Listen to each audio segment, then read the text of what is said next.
Welcome back to my channel for another episode. In this video, I will show you how to download and install the Jupyter Notebook and write a first Python script and run. You know what to do to support my channel.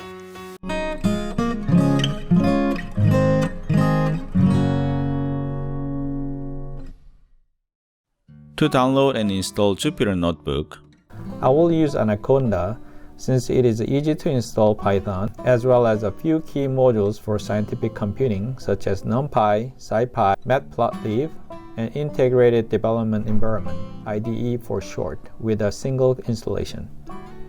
The easiest way to install is that you can Google it by typing Anaconda Python download in the search bar and hit OK. Then click the very top list. In the website, you can download Anaconda Individual Edition. You can download and run the installation file. Hit OK with the default setting.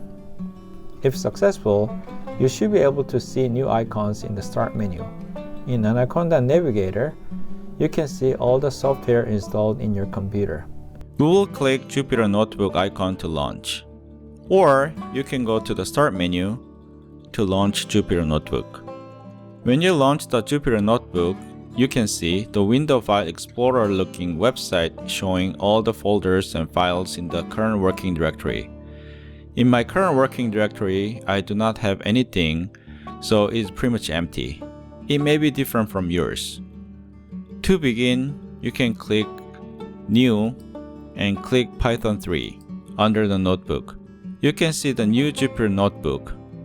You can rename your notebook, and I will use example as a notebook name. You can see the empty rectangle box for the text input, which we call a cell. The cell can have a single Python command or multiple commands, and the Jupyter Notebook runs the commands cell by cell. In the cell, you can type the Python commands and run. For example, you can calculate 1 plus 2.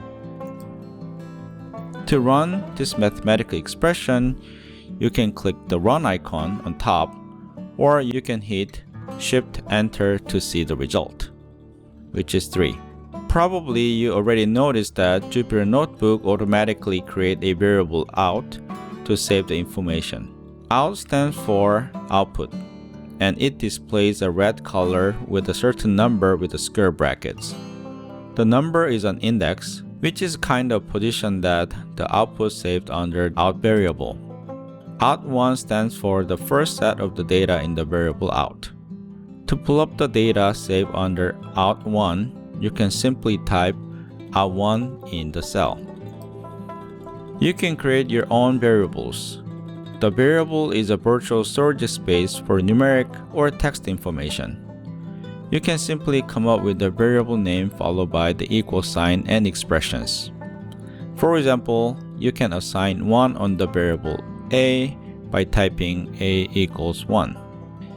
When you execute this expression, nothing happens, but it internally assigns the numeric value 1 on the variable a, although you do not immediately see the result.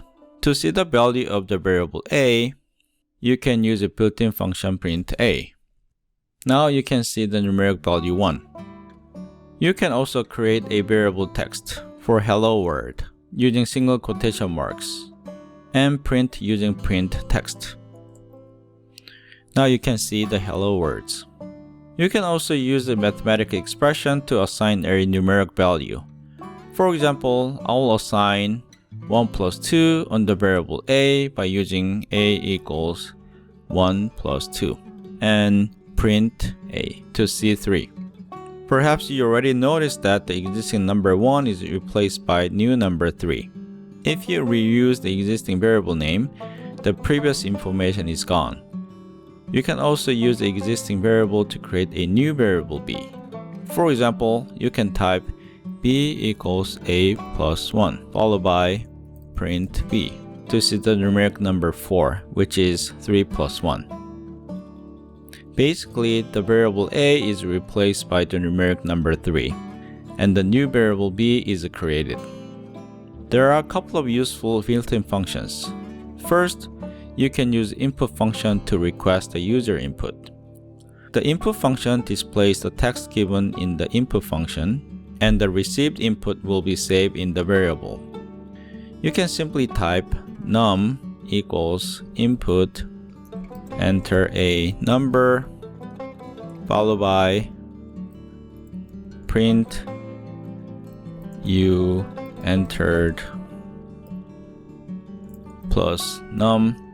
When you run, it displays enter a number.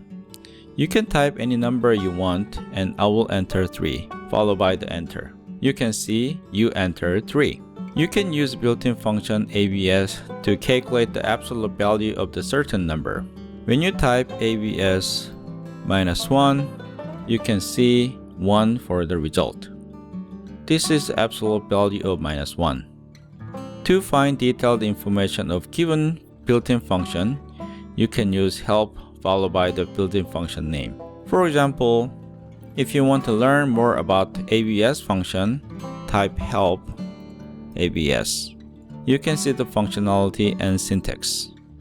You can also manage the cells in the Jupyter Notebook. If you want to delete the cell, you can click the cell that you want to delete. Make sure that you click the empty space near the left side of the cell, and once clicked, the cell color will be changed to the blue. Then you can use hotkey DD, use D twice. Or you can go to edit and click delete cells. You can also insert a cell by using plus icon on top. You can also copy or cut and paste the cell using the icon here, or edit menu, either cut or copy cells. You can also relocate the cells using upper key or lower key icons. If this video is useful for you, please hit the like button. Please consider to subscribe my channel if you want to watch similar videos in future. Please feel free to share your thoughts in comment section down below. See you next time.